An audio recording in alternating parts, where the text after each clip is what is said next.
Hello everyone.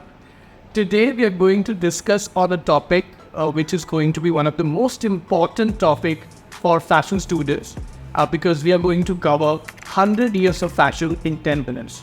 So today we are going to see the evolution of fashion from Victorian Era to Elon Musk. And for this conversation we have a special expert guest today on the panel who is Professor Shenton Sir. He's an authority on the history of fashion, and he has been a keen observer in understanding how different aspects of the global movements have impacted fashion and how a fashion student can understand those impacts, look at the history, understand the present, and then forecast the future of fashion. So a big welcome on this channel, sir. Thank you so much, Gaurav. As usual, it's always a pleasure to be here and go on this path of self-discovery again, once again. Thank you so much. So, sir, tell me one thing. This is a very big conversation, but we have promised our viewers that we would summarize the whole event in 10 minutes. So, where do you want to start? Gaurav, well, this is one of the most challenging times you put me in now. I teach fashion history and never had anybody told me to put the entire time period in 10 minutes. So let's try. Maybe we will be able to achieve the impossible.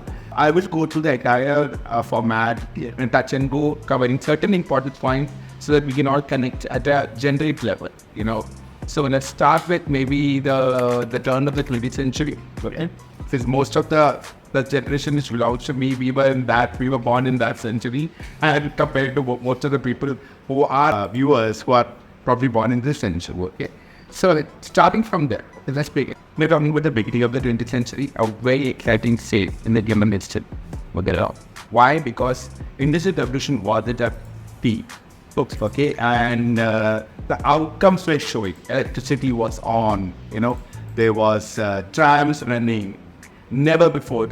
Earlier it was horse carriages, now it's trams and bustles. The car is in its primitive stage. So I came from individual carriages to cars. People are traveling by car.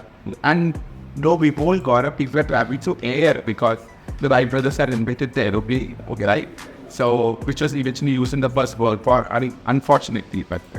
But then, life was changing now, Anticipating light, right? It was, imagine, Gaurav, from lanterns to lights. It was crazy. The light would have changed.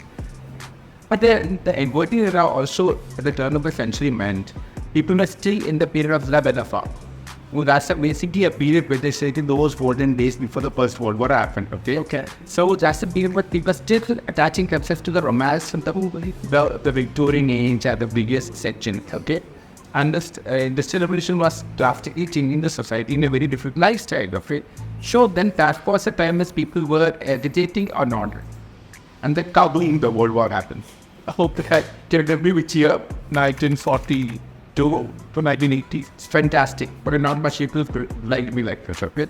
So having said that the First War changed everything forever. The society cracked up. No more the existing norms would apply on the people. Men were dying in the battlefield and they were getting injured. They came back to a house where now women had to take over. Okay, the society. So now you are seeing a gender bar happening in the society. Okay, because of the World War. Okay. You see some of the houses were left with no male, who were supposed to be the dominating person in the family, who were the earning member. Okay. So now the women took to working. And since society was changing, you've seen that also the women, the region and the right to say that we need to change, then we are crashing up.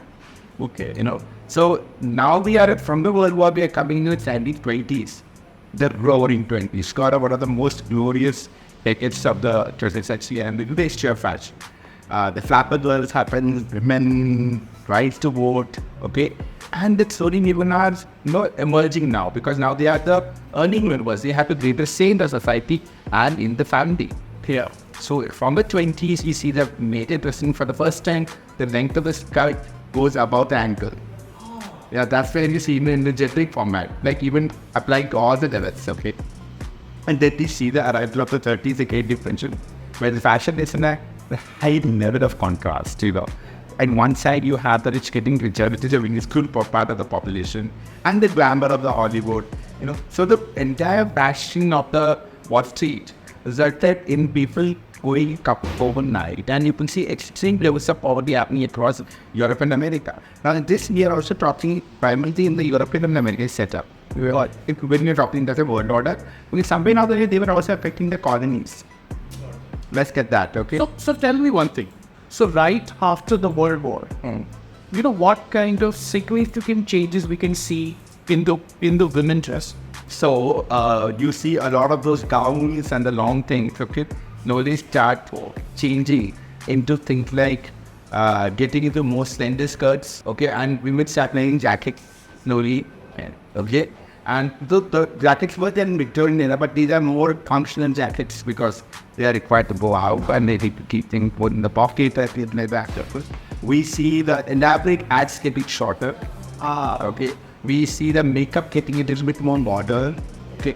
It's just not like me looking pretty also, me it's getting powerful also. Yeah, and I have to work.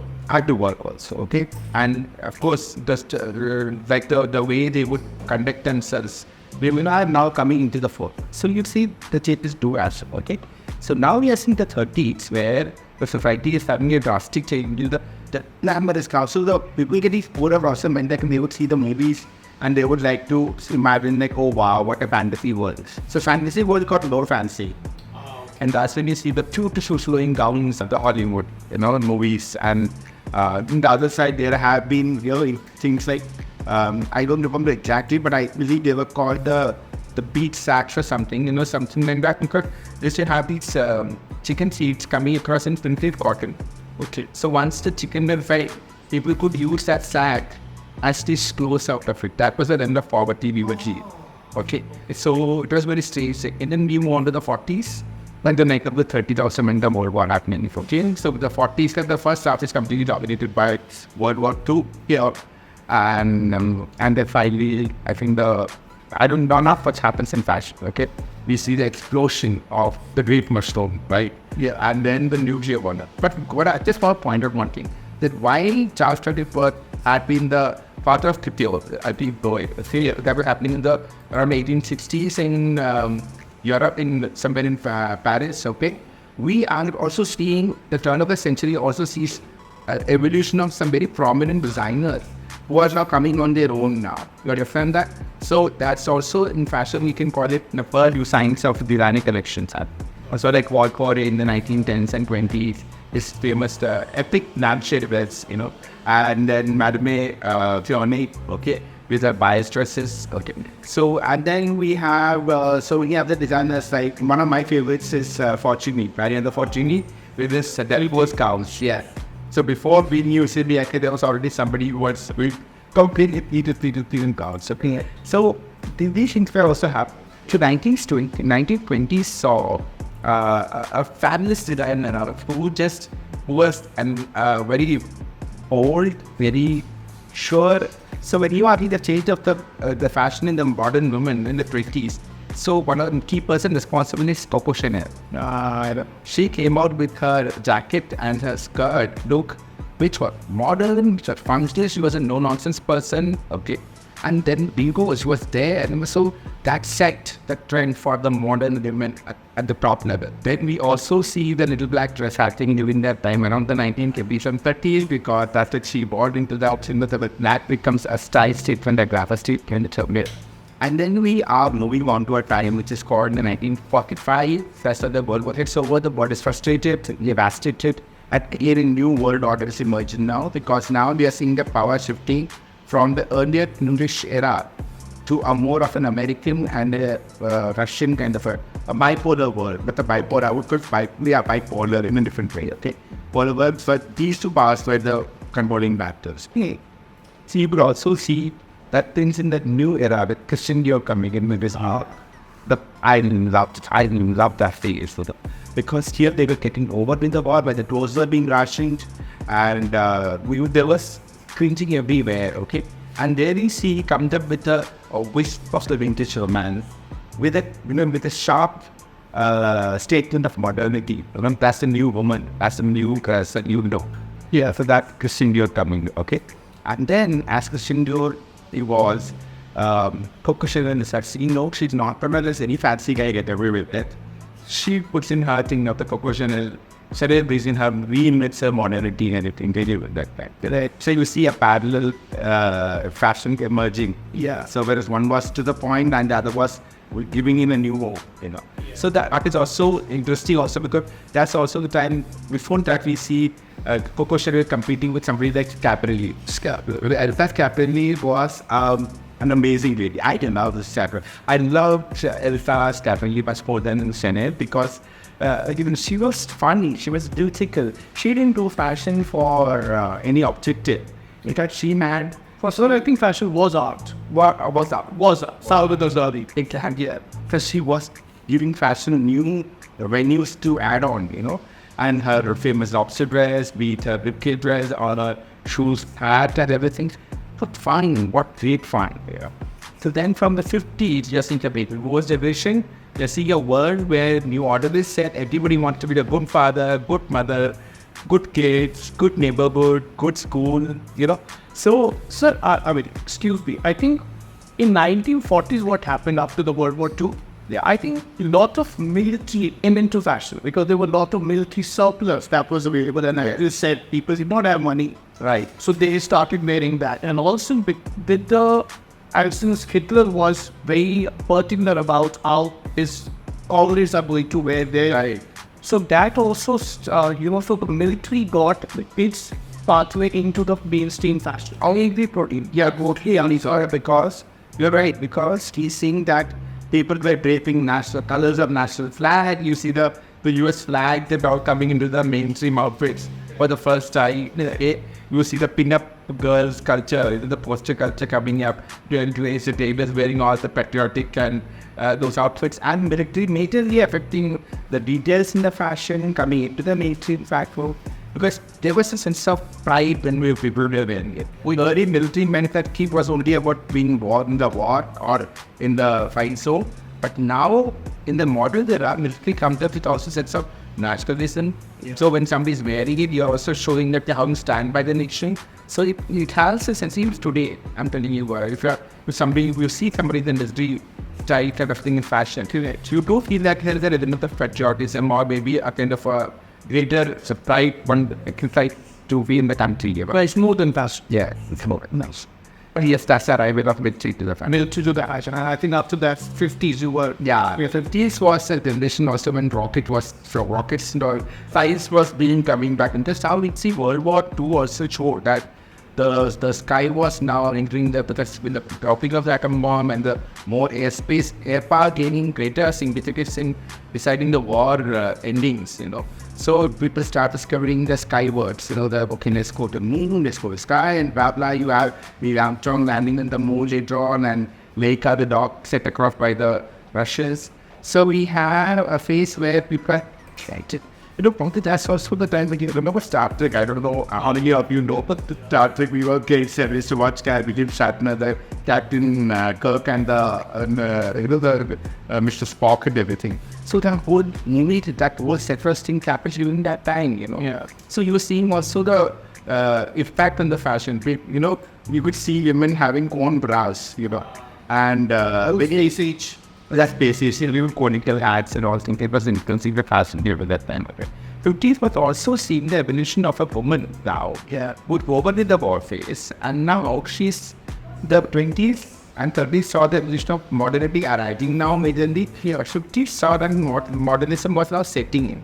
So you could see a woman was still playing a housewife, but she was a modern housewife. Okay. As a housewife, she would switch on the TV, she would switch on the transistor, she would have her gas on, the electric stove and everything. So she was a modern mother who was looking after the modern society. Yeah. And you have women also playing a major role in other things of life, including bicycling, which are already happening in the past century, but then it's probably taking over around with the time. So slowly men and women and the boys and the girls are almost at par. Okay. And then sports. Sports teams over definitely that you see the Olympics and all happening, women majorly taking over. Okay. Yeah. Next, when do you think sports became easier for women to participate? What was the say sports starts taking over. You can see that the beginning happening from the 20s, 30s onwards. Okay. But by 50s, he started after the war. We see because there were women who participated in the war. Yeah. So they showed that they could do anything related to that physical attributes also almost at par with men, So we see the 1950s and the 60s Olympics where the participation of women is happening.